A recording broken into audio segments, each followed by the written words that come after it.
are so many foods that we're being told are bad for us all the time, from potatoes being too fattening, eggs raising cholesterol, pasta being too full of carbohydrates. The list is endless. But is this really the case? Are these foods healthier than we think that they are? Here to give some credit to food that gets a pretty bad rap is Weekend Sunrise nutritionist Sarah D. Lorenzo. Morning, Sarah. Good morning. What foods deserve more praise? OK, so showcasing foods definitely that need more praise, and they should never have had a bad reputation in the first place. Let's start with pasta. So pasta, yes, it's a carbohydrate. It plays an important role in a healthy, balanced diet for someone who is at a healthy weight. Low in salt, it's got no fat. Now, to give you some pasta perspective, half a cup of cooked pasta is 110 calories. So a cappuccino is 150 calories. So it plays an important role, and also... Half a cup is like merely an hors d'oeuvre. Most people will generally have about a cup, but where people go wrong with pasta is generally what they put on it. And as for potatoes, so potatoes, sadly, they fall into the pasta camp as well, and the carbohydrates, where carbs are bad for us, they make us fat. Potatoes are really important. They're a source of potassium, they're a great source of magnesium, they're a whole food, they're a real food. They play a huge role in my family's diet. They're wonderful, and basically you can get around the same amount of calories, 100 calories in a serving size of potato. But and what's the serving size of a potato? Like, see the white potato there? 1/8 of a potato, you're going to tell me? Half one of these. Sorry, yeah. I can have half one of these as well. It's a serving size. I thought fair income I'd have every single one of them, mash them into a glorious pulp and then some gravy over the roof. No, but what about half a sweet potato, or is it less for a sweet potato? I would just say half. Basically half a cup. Yeah, look, that's We're looking around half a cup. It almost hurts you to be in here spruiking pasta and potatoes.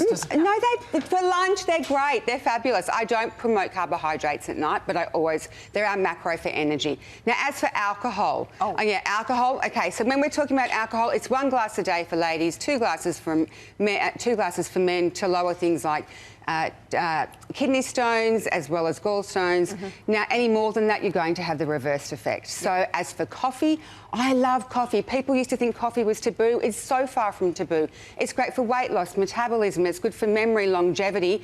And the thing about coffee is you have to be careful, artificial sweeteners, sugars, creams to avoid. Now, as for nuts and nut butter. You're nutty about nuts? I'm nutty about nuts. I love them. So, look, basically, it's the mainstream... There's groans from the studio floor about Sally's attempt. OK, so look, nuts are great. Just be careful of it. Make your own like I do. This is my DIY. 3 cups into the oven for 8 minutes and then into the food processor for 5 minutes, and you can make your own nut butter. That's where you'll get the health benefits. And as for dark chocolate, wonderful. I've done here a healthy twist on a Twix bar. Ooh. And so, yeah. Sorry, would you mind just shimmying a fraction? OK, so just reach across, Matt. Don't do you mind? I have one there for you. Even if you said no, I was having one. So Twix. It's amazing. Have you eaten a Twix bar before? I probably had about... I'm an enormous advocate of the Twix. So the caramel's got a little bit of... It's got some peanut butter in it, my homemade, as well as maple syrup. You're telling me that's health? Oh, here we go. That's maple syrup, vanilla extract, coconut oil, and that makes a faux but slightly healthy. Is that a healthy caramel? Like, could you... Absolutely, 100%. All of them. For viewers at home who can't taste this and might be suspicious that we're actually advocating health and it doesn't taste as good as the real thing, I can say this is the real deal. That is It's so good. Exceptional. It is so good. It's so good. Avocados. We've spoken about avocados before. They're fantastic. They've got the good fats, great for heart health. And then as for... And people think with frozen vegetables, they just think they're not that great. They're snap frozen, so all the nutrients are retained in them, so they're a good choice. When it comes to meat, basically, red meat is fantastic. Once or twice a week. Just avoid the hamburger meats, the processed meats, the frankfurts, all that kind of stuff. Dark chicken. Dark chicken is, yes, it has more saturated fat than breast, but it still has the health benefits. And as for pork, you just have to avoid things like bacon and crackling. But pork's great. It's so what we've done here is we've given all of these foods a new reputation. Yeah. We've redeemed them. Next week we'll challenge you to some healthy bacon, because I think we need to keep that on the menu. I never thought you would do a segment like this. This was glorious. Thank you, Sarah. Thank you. Great to see you. You're watching Weekend Sunrise on 7, our top stories this morning.